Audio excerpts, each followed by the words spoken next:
By our 70s, 1 in 5 of us will suffer from cognitive impairment, and within 5 years, half will progress to dementia, in a progression from cognitive impairment without dementia to dementia and death. The earlier we can slow or stop this process, the better. Although an effective treatment for Alzheimer's disease is unavailable, even interventions just to control risk factors could prevent millions of cases. So an immense effort has been spent on identifying risk factors for Alzheimer's and developing treatments to reduce them. In 1990, a small study of 22 Alzheimer's patients reported that they had high concentrations of something called homocysteine in their blood.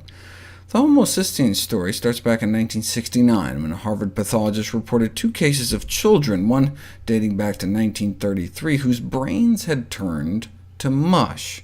They both suffered from extremely rare genetic mutations that led to abnormally high levels of homocysteine in their bodies.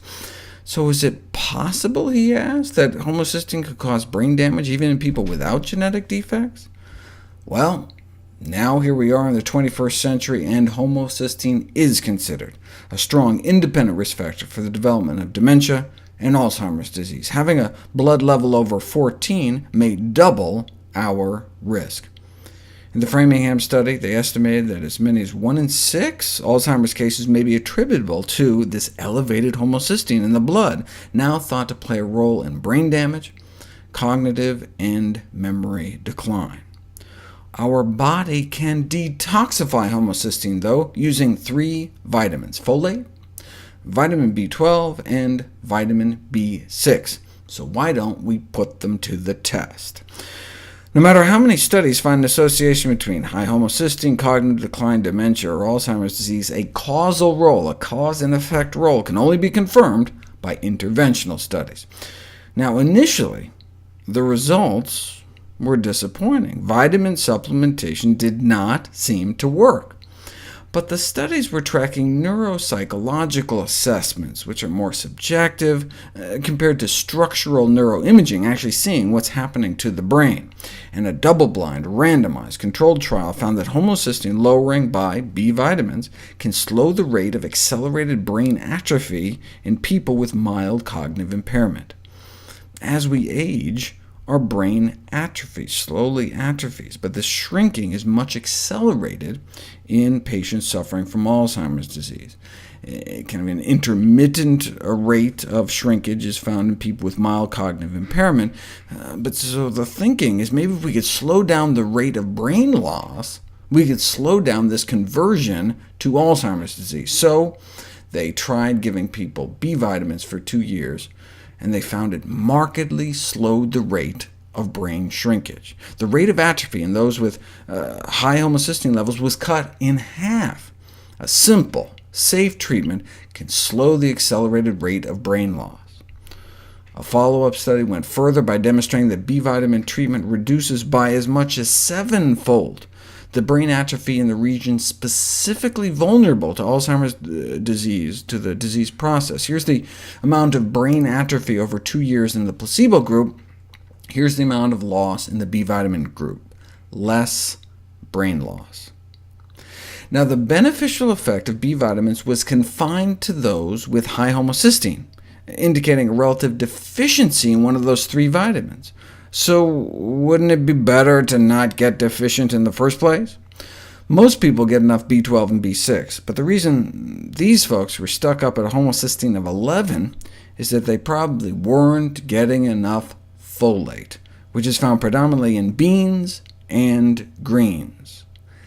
96% of Americans don't even make the minimum recommended amount of dark green leafy vegetables, the same pitiful number that don't eat the minimum recommendation for beans. In fact, if you put people on a healthy diet, on a plant-based diet, you can drop their homocysteine levels 20% in just 1 week, up from around 11 down to 9. The fact that they showed significant homocysteine lowering without any pills, without supplements, even at 1 week, suggests that multiple mechanisms may have been at work. They suggest it may be because of the fiber. Every gram of daily fiber consumption may increase folate levels in the blood nearly 2%, perhaps by boosting vitamin production in our colon by our friendly gut bacteria. It could also be from the decreased methionine intake. That's where homocysteine comes from. Homocysteine is a breakdown product of methionine, which comes mostly from animal protein. And so if you give someone bacon and eggs for breakfast, then a steak for dinner, you can get these spikes of homocysteine levels in the blood. Thus, decreased methionine intake on a plant-based diet may be another factor contributing to these lower, safer homocysteine levels. The irony, of course, is that those who eat plant-based diets long-term, not just at a health spa for a week, have terrible homocysteine levels. Meat eaters up at 11, but vegetarians and nearly 14 vegans at 16. Why? They're getting more fiber and folate, but they're not getting enough vitamin B12. Most vegans can be classified as being likely to suffer from hyperhomocysteinemia, too much homocysteine in the blood, because most vegans in this study were not supplementing with vitamin B12, or eating vitamin B12 fortified foods, which is critical for anyone eating a plant-based diet. But if you take vegans and give them B12, their homocysteine can drop down below 5. Why not just down to 11? Well, the reason the meat eaters were stuck up at 11 is probably because they weren't getting enough folate. But once vegans got enough B12, they could finally fully exploit the benefits of their plant-based diets and come out with the best levels of all.